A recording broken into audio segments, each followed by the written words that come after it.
Welcome in, Loons fans, to week 2 of Loon Talk 2021. My name is Jonathan Harrison. I am joined by Dan Terhar. We are the radio voices for Minnesota United broadcasts, and this is Loon Talk, Score North's Minnesota United podcast. We talk all things Loons here. You can hear this podcast anywhere you find your podcasts, and now starting this week, over on YouTube, you can watch the show if you want to see our radio faces. Dan, how are you doing today, sir? I'm doing great. Why would they want to see our faces? That's just weird. I have no idea, but there's a reason we're on radio. The bigwigs over at Score North decided, let's put these guys on camera. Well, it's radio guys promoting radio guys. So there you go. There you got it. So people can clearly see why we're not the TV crew, I guess. No, not enough makeup going on here. Nah, I'm not a big fan of makeup. I don't know how you did it so many years with the Wild. It's gross. So I guess we'll just jump right into this. It's not a fun game to review here. Yeah. Loons lose this week 2-1 to RSL in their home opener. They are one of two teams in the league that are 0-2 on the season. 0 wins, 2 losses, no draws. Dan, before we dive deep into this one, what's your thoughts overall on a disappointing second week of the season for Minnesota United? Well, I guess if you're looking for positives, I thought they had a better 90 minutes than they did in Seattle, because in Seattle the second 45 was terrible. And I don't think they played terrible. It's just the problem we've been talking about for quite some time is that lack of any consistent scoring. And, the funny thing is they scored goals in the preseason, and the regular season starts, and they're again back to where we were, struggling to score goals. And I think some of those problems will work themselves out as we go along. But the alarming part for me is not that they're struggling to score goals, because I think when you look at what they're doing up front, probably not surprising. The alarming part for me is the fact the defense is struggling. Yeah. And, you can say they're missing pieces, but they've got three of the 4 starting pieces. It's just that other center back that has been 2 different players, and neither one has fared well. And that surprises me, because if I'm going to play center back somewhere, and I know I'm not very good, which I'm not, I'd say put me with Michael Boxall. If anybody can make me look good, it's him. Yeah. And that hasn't worked for Ritala or for Brent Coleman. So that's what surprises me and concerns me the most right now. Yeah, I think I noticed this a little bit in this game, just because we were able to watch it live in person instead of off a monitor like it was on week 1. Ritala looked a little bit slow. Now, whether that's just because it's his first full 90 minutes of the season or not, it surprised me how slow he looked compared to some of the speed out there that RSL had. Now, RSL did come in with a ton of speed, and we'll get to that in a little bit, but that kind of shocked me a little bit at how slow he looked a little bit at times. But yeah, overall the defense has left a lot of questions, and we'll get to that in just a moment. But let's start with this game. Let's just start diving in here. Minnesota really did dominate for the first 30 minutes, and then they were really caught out in the 31st minute, and RSL scored on a fast break. That first goal by Anderson Julio really started because Romain Métanire stepped up to take a shot on a clearance ball off a corner, and the ball bounced off of Marcelo Silva and landed perfectly at the feet of Anderson Julio, who was able to just power up field and cause a lot of trouble with the lone Loon that was back, and that was Will Trapp. Yeah, Will didn't have much of a chance back there. And Julio can run, man. We saw that a couple of times. And, it's one of those situations where Romain Métanire, I'm sure he looks back and says, yeah, that was a bad decision. Yeah. But if he gets the shot through and he creates an opportunity, then it's not a bad decision. So hindsight in this case doesn't play well for Romain Métanire, but he makes 99% of his decisions are pretty smart, pretty spot on. So I can't blame him for that. He thought he had an opening. He thought he could put the ball into the box and make something happen. And it was just a bad bounce for Minnesota, very fortunate bounce for Real Salt Lake. And then you got the speed factor. We knew this kid, Anderson Julio, we'd heard about his speed. And, on 2 of the 3 goals, we really saw his speed. And even someone that runs as well as Roman Mettener isn't going to make up ground on a kid like that. Yeah, we mentioned it during the halftime show that Roman's the way Anderson Julio and RSL were playing that game, Roman would have to stay back in that second half. And for the most part, it did seem like they were holding him a little bit further back, but he was still getting forward just because that's how this system plays. That's how Adrian wants to play with his fullbacks getting forward. The immediate response, we did also mention this during the broadcast, the immediate response to letting in that first goal was markedly better than it was in Seattle when they let in that first goal to João Paulo, in that they had an immediate chance. I think it was Jan Gregish had the shot almost immediately coming off the kickoff, and the ball just goes out wide. Yeah, and that's frustrating. I know a lot of the fans are frustrated with that too, is, put the ball on the goal. Yeah. And whether it's Robin Lod, Finlay, Reynoso, Dotson, Agudelo, everybody was shooting just wide. It seemed like everything was wide right, just a little bit. It's like at some point, make the goaltender make some saves. Right. And that was a little frustrating too. But yeah, their reaction in Seattle, you could feel it. It was just, oh my God, we threw everything at these guys and now we're trailing 1-0. This was almost like, really? That's what happened? It almost like it made them a little more determined because it was just horrible bounce and they capitalized. And so, yeah, I didn't see that letdown. I thought they continued to play really well even after that first goal. And the second goal came, 10 minutes after the first goal? And it was Anderson Julio once again. But this time, it started off a poor back pass by Chase Gasper. And these things happen sometimes. You don't want them to happen, but they do. Chase is trying to pass it back to Dane Sinclair. Doesn't get enough pace on the ball. It ends up well short of Dane. So Rubin pounces on it. And Dane Sinclair comes out to close down the angle for Rubin to score. But that also leaves a wide open net behind him. And who else but Anderson Julio is charging forward, and Rubin just was able to make the simple pass to him for the tap-in, and that's how RSL go into halftime up 2-0. And he's in that position because of his speed. That's why he is wide open all alone. It looked for a moment when that ball went back from Chase Gasper to Dane Sinclair, like Dane was thought about for a moment attacking the ball, and then he made the decision to pull back. And, again, it's hindsight, but it makes me wonder if he could have gotten there at the same time and maybe broke that play up. But again, you look back on plays like that and you go, well, the kid makes pretty good decisions. So, if he didn't think he could get there, he probably couldn't get there. But it would have been close, I think. The opening of the second half was definitely encouraging. They had a number of chances basically right out the gate. They were high pressing. They were coming out the gates trying to get a goal to get back into that game, and they just couldn't do it. As was the story in Seattle, this was the same story on Saturday night. Loons have a ton of chances. They just weren't capitalizing on them. Yeah, and this problem goes back quite a ways for this club. Yeah. And this is the story for much of the season last year. Yeah, they found ways around it last season, but you knew it had to be addressed, and it has been addressed. Agudelo doesn't seem like the answer. I don't think you want to put Robin Lod back up there because he plays so well on that right wing. Yeah. So, they've got players available, hopefully at least one of them, this coming Saturday. And, we don't need the best striker in the world. We just need a good striker.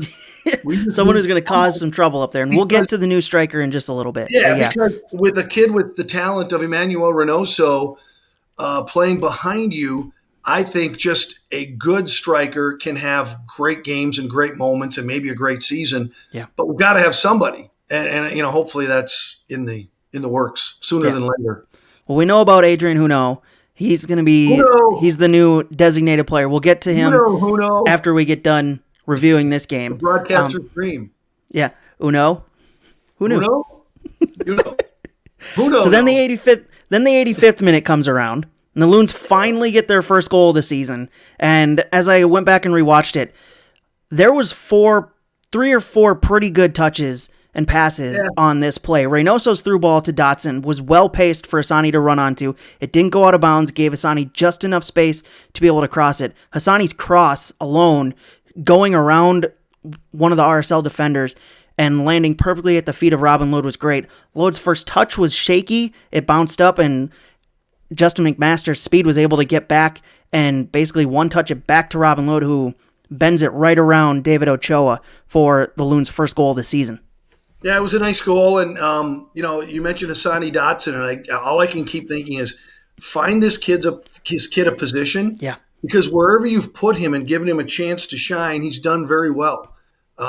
He's not as fast as some players up front, but he's aggressive. He's skilled.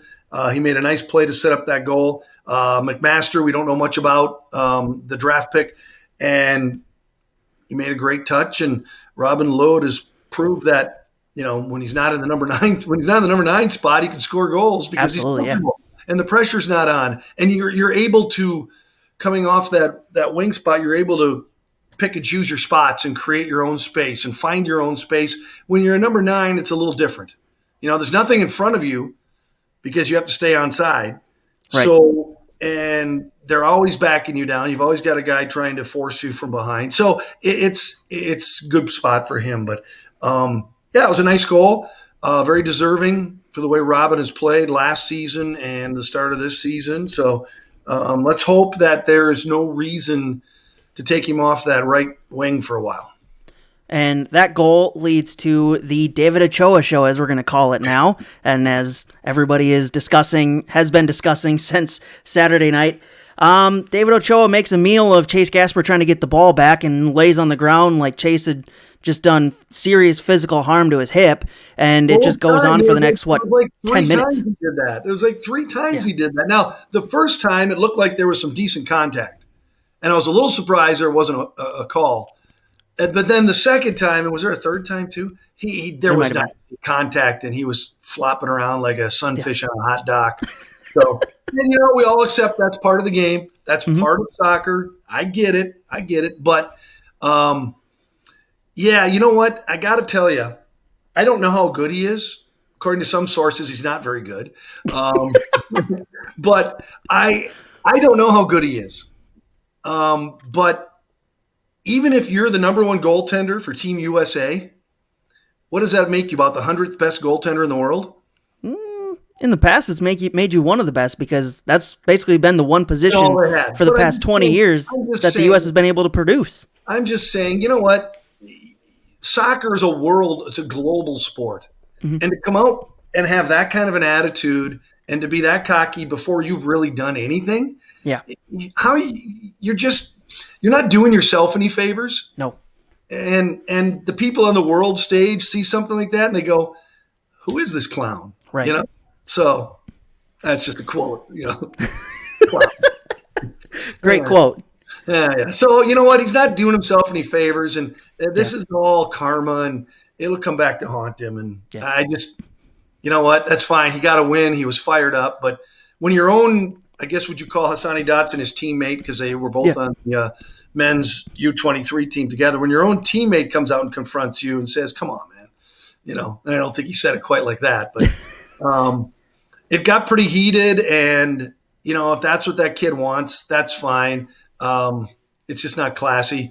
Adrian lost his cool. Things didn't really settle down till Michael Boxall got involved, and then I wonder why people kind of dispersed a little bit. It was like, all right, let's not go too far with this. Yeah, the Hassani thing is the thing that I noted out of that. We were watching it live in person, and the first person who goes up to him in the big old scrum is Hassani Dotson, his basically teammate for the last month, and he's the one who gets in his face about it. And I think that's huge because, as you mentioned, they basically just spent the past month as teammates on the US U23 teams, the team that did lose to Honduras and failed to qualify for the Olympics for I think the 3rd time in a row, which is really shocking for the US. They want to qualify for that tournament, and Hassani's the one who goes up to the goalkeeper of the team that gets a lot of the blame for that Honduras loss.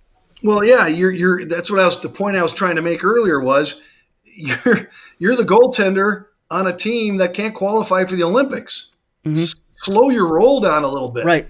I mean, come on. I mean, apparently he didn't get the word that, losing to Honduras knocked him out of the chance to play in the Olympics. Someone should tell him, because he's playing like a guy that and I get it. Confidence is huge. Dane Sinclair's a confident goaltender, but he's not a jerk. No. And there's been a lot of talk that Loons fans and people associated with the team are taking this a little too seriously, but I mean, I'm okay with confidence. I'm okay with the cockiness, but when you start kicking the ball into the Wonderwall or any fan section, when you start taking it to the fans, that's when you go a little bit too far for me. Yeah. What if Dane Sinclair had done that in Seattle? Right. You don't What if think he does there would have been a huge reaction from that side? Yeah, what if he does this? Absolutely. Say he gets a shutout in Utah when the reverse fixture happens. Does he kick the ball into the stands? I don't think so, because that's not Dane's game. He doesn't do that. But if he does that there, then we just call it entertainment. But I'm not a fan of my goalkeeper doing that. I like keep the fans out of it. Keep it to the teams. Confidence. You're great athletes. You're great soccer players. Have got to be confident. I just don't like misplaced arrogance, because it you know what? There's this thing called karma, and it'll come around, and we'll get to our picks later. I think he's going to get instant karma. So yeah, just my thing is keep it between the players. Don't, like, the fans are going to heckle you. That's part of sports. That's going to happen. But as soon as you start kicking the ball into the stands and doing that, that's when you lose me. He was flopping around, and I realized something at some point, that when he was warming up earlier, he was warming up in the same place that Ibsen used to warm up. So I think he got some aura left over from. No, wait, Ibsen never played in this stadium, did he? No, not this one. You just miss Ibsen. Never mind. You just miss him. I liked him. You know why? He was confident, and he had flair, and he was dramatic, but he wasn't a jerk. Right. That does help. He was a likable ass, Right. All right, so let's get to the things that we learned from this 2-1 defeat. One of the things that I learned is that Adrian Uno cannot start soon enough. This team needs a bona fide striker, one that's going to cause a lot of problems, that's going to take a lot of the attention of the defense. This team can't get that designated player soon enough. Well, it's going to create more space for Emmanuel Reynoso, because they're playing stacked one on top of each other. And right now, when it was Robin Lode and it was Agudelo, let's face it, they were focusing on where Reynoso was, and they could do that, because the other two guys just aren't guys that are going to beat you from that position. We need a guy that they have to worry about, that they have to be concerned about. It's been a long time since we've had someone there like that. Yeah. And if he's the guy, fine. I don't know who's going to be available for this week's match at home, but man, I hope somebody is. The thing I noticed with Agudelo this week, and it's the same with Lode when we've seen Lode up top, is that they do tend to drop back a little bit deeper than I guess a striker normally would. I saw Agudelo a lot of times dropping back alongside or even further back than Reynoso. And with a guy like Reynoso who wants to pass it forward and try those dangerous passes at times, you need a guy who's going to stay at the front and try and attack the front. And I know Adrian wants his guys to also defend and not have to carry anybody, but also having a guy stay forward and attack the defense, cause those center backs to question where they should go. You really need that, and I can't wait for a designated player striker to get in there and do that. Somebody, please. Right. Yeah. And I don't know if he was just trying to find more space and try and give them a different look by dropping back and then coming in, but it didn't work. So right. Another thing that I noticed during the game, Ethan Finley, he got the start out on the left-hand side. That pairing with him and Chase didn't seem to work well. Yeah, it wasn't as effective. Maybe because their playing style is a little similar. They both play very aggressively. They both play with a lot of passion. They both, there are probably more skilled players in both of their positions. Right. But what they don't have in skill, they make up for with their tenacity and playing, aggressive all the time. And so, yeah, you know what? And there's got to be chemistry in soccer. We know that. And I guess I wouldn't write Ethan off on that left side right away. No, that's not what I'm doing. But I would say that it's to be determined how well those two can hook up. And, Chase has played okay, but he's had his moments too. Right.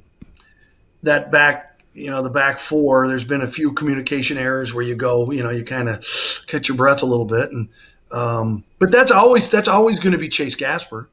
Mm-hmm. He's going to overplay things a little bit aggressively, but then he's always going to be the first guy back to cover up for it. Yeah. So, he's always going to be that way. If you're looking for, a guy that's just going to sit back and make you feel safe because he's there, he's not the guy. That's not the way he plays. So, and that's not the way this system's set up to play. No, and you got to love him for what he is. That's why I always hate to pick on the outside defensive backs when they don't get back in time, because in this offense, in this formation, they're expected to be a huge part of the offense, and they can't be both places at once. Now, Romain Metner runs about 75 miles every match and doesn't seem to get tired. He's amazing. Yeah. But they're going to get out of position when they play this way. That's all there is to it.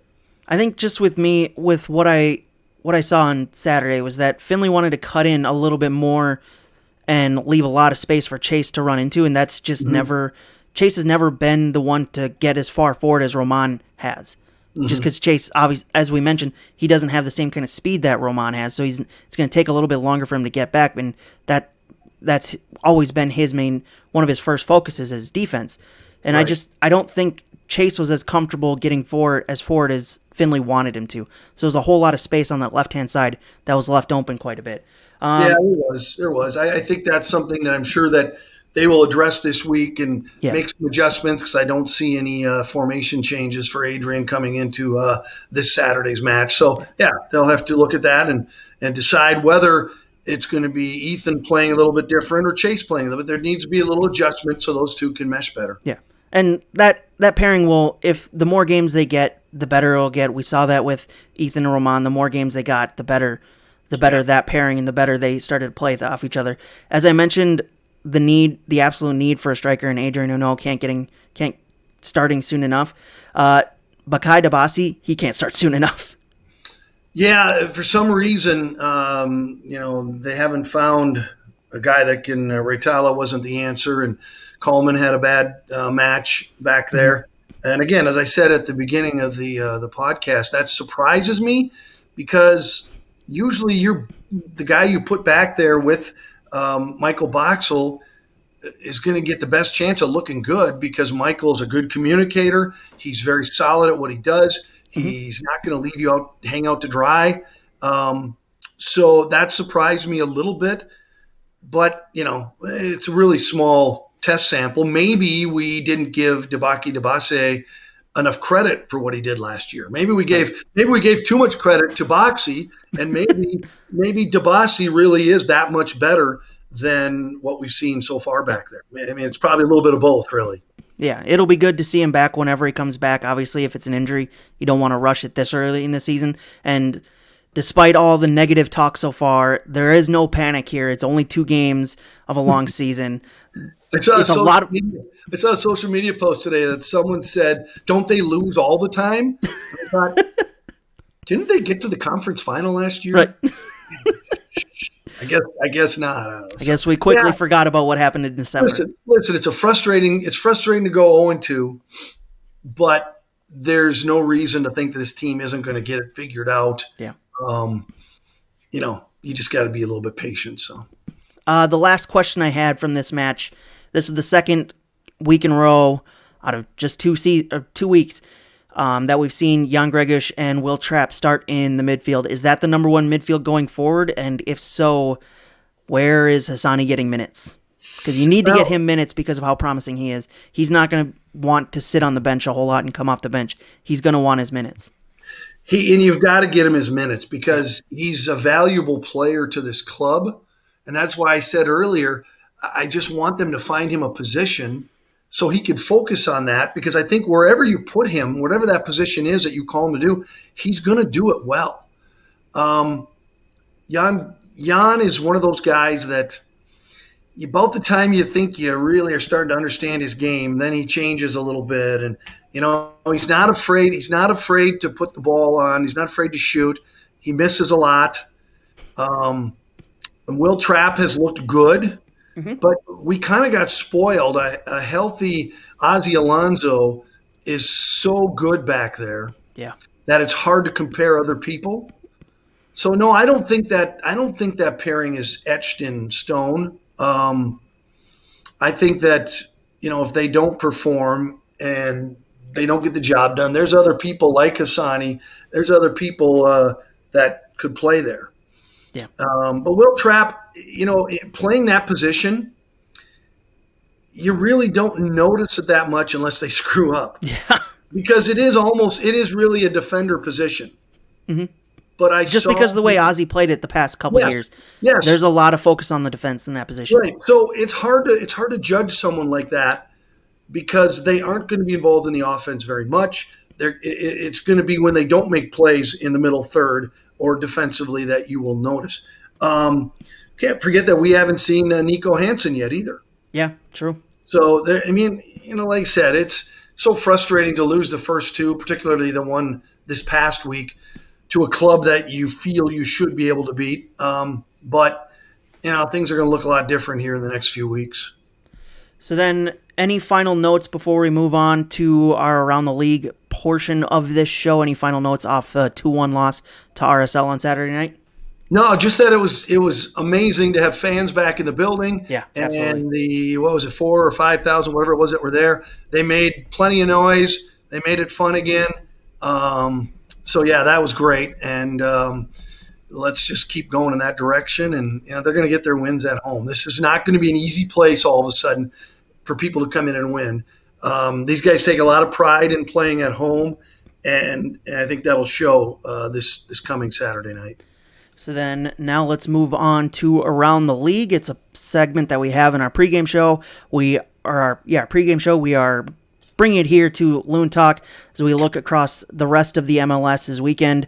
44 goals in 13 games, which is way up from last week, means about 3.38 goals per game across the league. Teams were scoring for fun this weekend. There was no 0-0 games at all this weekend. Not one. Usually there's one or two. Or yeah. I don't know. Again, it's such a small sample size. I don't know that you can read much into that. Other than I think every year we talk about how Minnesota in their fifth season now their roster has definitely gotten better, more skilled every year. Well, the league in a whole has, because you're seeing more and more players coming back. At first it used to be it was just guys at the end of their career.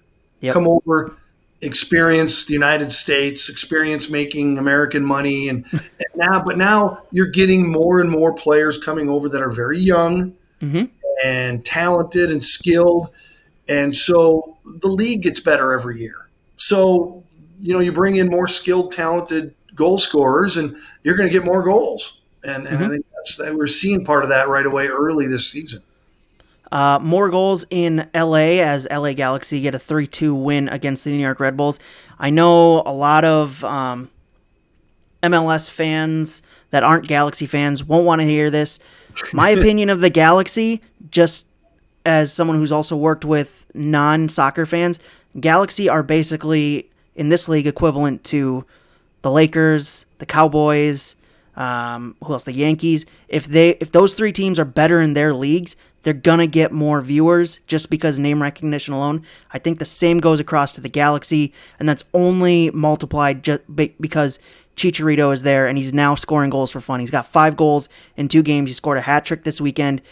Chicharito being Mexico's all-time leading goal scorer, being their most marketable star, that is huge for an LA audience that has a lot of Mexican-American influence. If you can start digging into that Liga MX audience, TV audience, which Liga MX in this country is still the most watched league, the most watched soccer league in this country, if you can start digging into that by showcasing Chicharito scoring goals for fun in MLS, you can start showcasing that the rest of this league is also better, and you can start kind of digging into that Liga MX audience. And that's nothing new. Beckham came over here and played. I'm old enough to remember when Pele came over here and finished out his playing days. And Giorgio Canaglia played for the New York Cosmos for a while. Now you're talking NASL days. Yes, and so it was happening then. Yeah. But that's what it was then, was you got players at the end of their career looking for a spark, to have some fun, like you said about Chicharito, it's just let's have some fun, score some goals.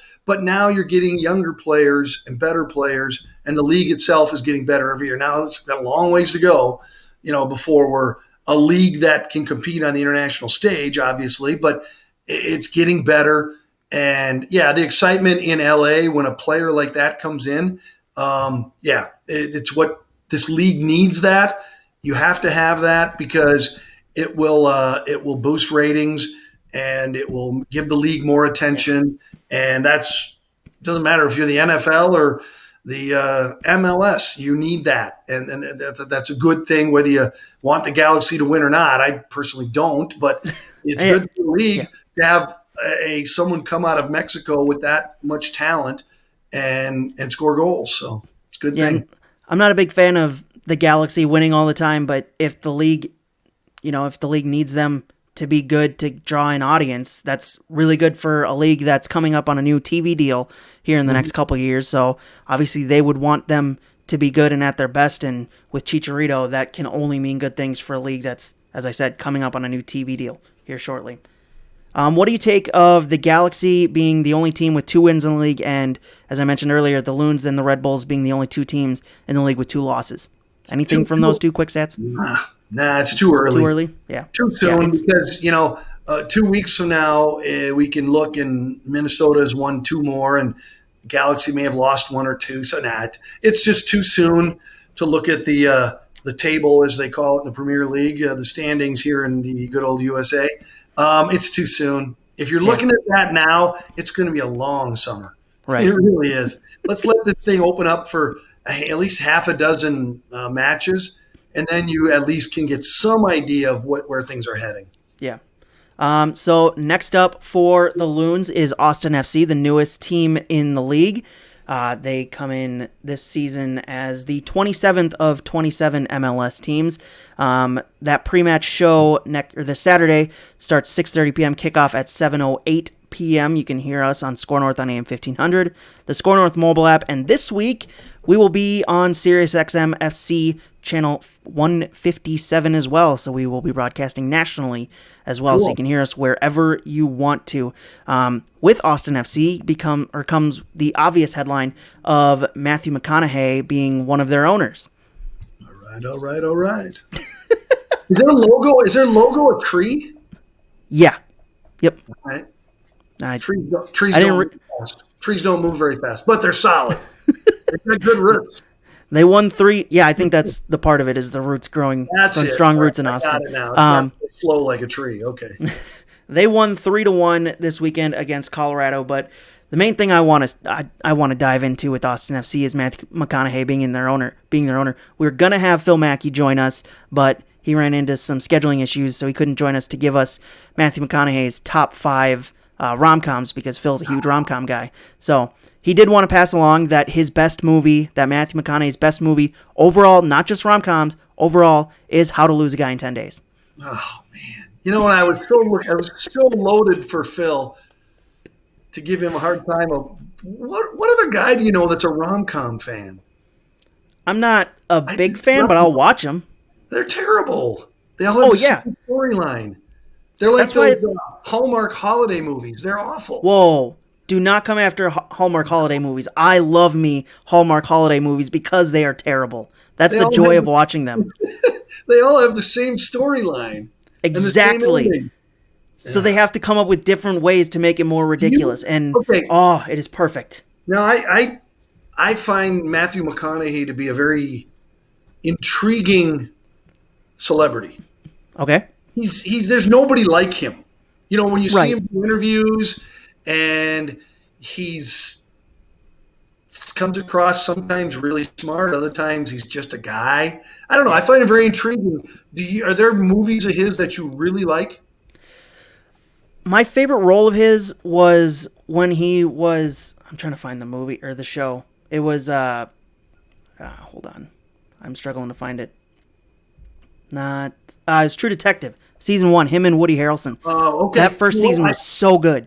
I forgot about that. That was good. When he plays, here's my deal on Matthew McConaughey, is when he plays a serious role, Dallas Buyers Club was, I think, one of his best pieces of work.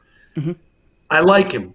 When he gets into the rom-coms, not so much. I don't He know. did a lot of those in the 2000s. And I can tell you, I had jotted down some of his movies that I thought were bad. Mostly Let me because guess. How to lose a guy in 10 days is on there? I didn't because I put The Wedding Planner on there instead. That's a good one. But it's the same movie. Yeah. He did one called Larger Than Life with Bill Okay. Murray, starring an elephant.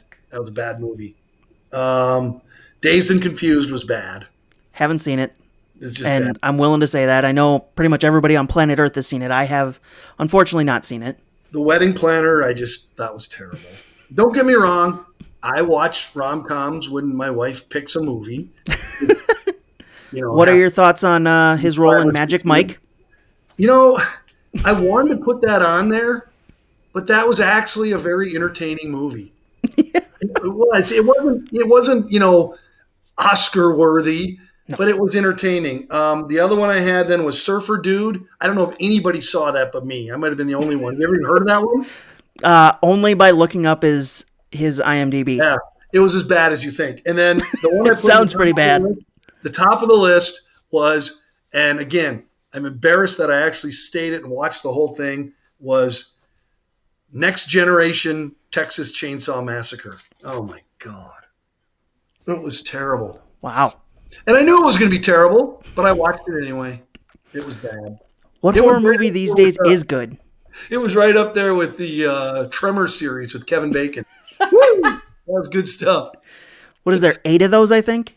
Once on the Score North Airways, that previously was KSTP AM. Mm-hmm. We had when I was doing. I'll make this quick because we got to talk football and soccer here. But when I was doing the show with Barbara Carlson, Babs and the Boys, we had Kevin Bacon on for a guest. No way.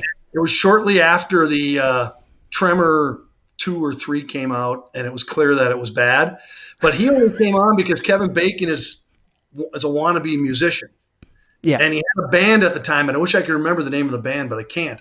And his handler told us before we went on for the interview that under no circumstances bring up Tremors. Oh, come on. Because he wanted to distance himself from that terrible movie. I actually thought it was funny. It was so bad. But so his band's name is the Bacon Brothers. The Bacon Brothers, right. So this interview is going very poorly, and he's very, very rude to Barbara Carlson. And if anybody remembers the program, the only people that were allowed to be rude to Barbara were the boys. No outsiders come in. Then we protected her. So it went on, and Brad Lane, who you know very well from his days here at 1500, we were looking at each other and going, yeah, this guy's being a real jerk. So finally, I just jumped in. So Kevin, how come you weren't able to get a spot in Tremors 4? And there was this long pause, and then click, dial tone, interview. What? Over. Yeah, that was it. We were cut off. Is there still audio of this? I need audio of this. I don't know. That was a long time Oh, that's ago. Amazing. That was a long time ago. He hung up on you because Tremors 4. Interview over. We weren't allowed to bring up Tremors. You were hung up on because of Tremors, the movie Done. Tremors. That's amazing. All right, so as we close out today's show, we will introduce a new segment here. It's a segment that if you listen to the other Score North podcast, Purple Daily and Mackey and Judd, they have it on there as well. It's called Write That Down. Now, we thought of it first. They just did it first. Whatever. Yeah, right. Write So, that down. In this segment, we each make 3 predictions, and if you, the listeners, want to jump in, you can tweet at Dan Terrar or myself. I am at John Harrison 90 on Twitter. Dan's at Dan Terrar, DanTerhaar over on Twitter. So if you want to get your check your Twitter more than once a month, they should definitely send it to you. Yeah, send it to me. Send it to me more. So I'm not good about checking my phone. you can tweet us over there and send us your Write That Downs, and we'll make sure to track those. And we will track them throughout the season, and we'll give the proverbial golden boot to whoever gets the most correct predictions throughout the season. So Can we actually get a golden boot, do you think? I don't have the money for that. Do you? Phil will okay it. Yeah, we'll budget it in. You know what? He's not here, and he was supposed to be here. So if we vote on it, Eyes. we win. See? I think Not easy. There we go. Golden boot. Golden be boot it still is. spray painting an old tennis shoe in his garage, but it'll still be a golden boot. Hey, the trophy for winning Write That Down on Mackey and Judd is an old farm baseball bat that has been beaten up and used so many times, and I won it one year, and that story is rife with controversy of why I won it, so we can delve into that another time. So you got to give it back at the end of the year? Yep. No. Yeah. I don't like that. I like to keep my trophies if I had any. Yeah, you didn't want this trophy because it's from an old farm, so you don't want to know what Wow. it's. Yeah. Yeah, no, it sounds like there's some backstory there for another day. I don't know it because it wasn't my farm, so. We got to pick 3 scores? No, not scores. You can make predictions on anything. Anything. So Okay. the only rules here, because this is a soccer related show, they all have to be 3. They have to be soccer related, but one of them has to be Loons related. Yeah, but that's too easy. No, because it's not scores. It can be anything. Because my first one. So let's dive into this. My first one. My Loons one of my 2 Loons ones. The TV broadcast, Cal and Kendra. At some point during the TV broadcast of this weekend's Minnesota United Austin FC game, will feature the phrase "all right, all right, all right." At some point, it can either be a graphic, one of those 2 saying it, something. One of those that phrase will pop up in their broadcast at some point. Write that down. Okay. Write that down. Okay. That's your first one. Okay. Well, see, I thought we were picking scores. No. So I was taking the easy way out. But if that's the way we're doing it. You can do anything. Yeah, but you don't want it to be so easy that, I could say the Loons will score a goal this week. Well, you could, but that's the cheap way to get goals. Right. No, I don't want to do it that way. I want to make it somewhat challenging. Yeah. I was going to pick Minnesota to win. I'm just going to say, going on that thread, I think that we will hear fans singing Wonderwall for the first time in about 600 days. I like it. Our first and only listener prediction of the week comes from listener John B., friend of mine. Johnny B. I asked him for a prediction just so he'd have a couple listener predictions. His is Loons will be the first MLS team ever to win the CONCACAF Champions League, which is a bold take because, one, they're not in it this year. There is 5 MLS teams in the quarterfinals, so MLS teams have a decent chance of winning it this year based off numbers alone, but Mexico has won it every single year for the past 20 years, so good luck to them and good luck to him on that prediction. That'll take a couple years to come through. Yeah. All right, so my next prediction, my second prediction of the night, of the season so far, Adrian Uno, the new designated Loons striker, he will score double-digit goals this season for Minnesota. I thought you meant Saturday. No. Okay. So That's if he's even here. 10 goals. You're saying he'll score at least 10. Double digits. So in the past, we have gotten in trouble for being too specific on things because we won't know that till the end of the year. Yeah, that's fine. They don't have to come through immediately. Oh, okay. I thought there's something they had to figure out this week. No. Okay. All right. Some can come through this week. Some can come through later in the year. As John B's prediction, it won't come through until at earliest next season. Man, my head's exploding right now with ideas. With your possibilities. David Ochoa will allow at least 3 goals this Saturday. Whoa, I like it. Getting some vengeance here. He's a clown. All right. My final prediction for the week, based off of the Super League fallout that we saw this last week, either Arsenal or Manchester United will be sold at some point within the next year. And that is huge because obviously both those are 2 big clubs and take a lot of money to move one of those clubs from their current ownership. But both ownerships are not well liked by their fans right now. A year? I don't want to wait a year to see if you're right. I'm not that patient. I at least gave it a deadline here, so it can't just go on in perpetuity. You could grow a mustache in a year. No, probably not. That's asking a lot. All right. Well, the other one I had, and again, I was thinking we were picking scores, but I can translate those into write that down. Chelsea will shut out Fulham on Saturday. Okay. Write that down. Right. Write that I down. would pick them to win 2-0, so it's the same thing. They're going to shut them out. I like it. Next week, I'll be much more creative now that I understand how this game that we stole from somebody else at Score North, how it worked. You should have been listening more, I guess. So that is, write that down. If you listeners want in, just make sure to send either Dan or I a tweet, probably more likely that I'll see it than Dan. At John Harrison 90, JONHARRISON 90 on Twitter, or at Dan Terrar at DANTERHAAR over on Twitter. I should just change that to like DT or something. It's easier. If that's available, that might be taken. Could be. Who knows? Could be. Damn, we'll figure it out. We'll send it out. Are we going to at least pick our predictions for the Loons game? Oh, yeah, we can do that. I mean, it's just pick it. No. No, yeah, do we both agree that we think that they will get a victory? Yeah, I think that. I mean, Austin did look good against Colorado, but I think just based off that game against RSL, I think they want to come back and bounce back and get a win here. I'm going to go, what did I go, 3-1 last week. I think they'll get a 2-0 win this week.